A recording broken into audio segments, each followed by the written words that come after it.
Certainly the US is forward-leaning technically, maybe as, some of our Five Eyes partners, the UK, and probably is right there with us, and Australia, and some of your NATO countries aren't too far behind.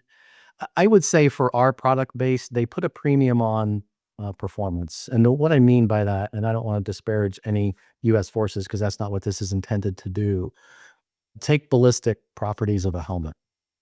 There's only a handful of forces around the world that are concerned about the latest threat from a rifle projectile. There's only a few.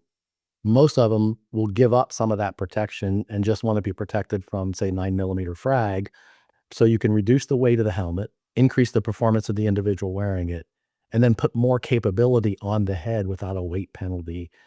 I think in the end, we're all moving in this trajectory, even in the US.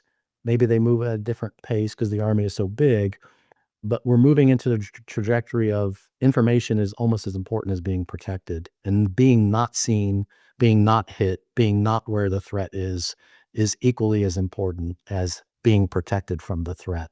And I think it's to the point where that's gonna become more important, and we'll give up some of that weight, we'll give up some of that protection just to not be where we shouldn't be and to be more decisive, and then use other things like drones and, hypersonic missiles and long-range fires to fight the battle.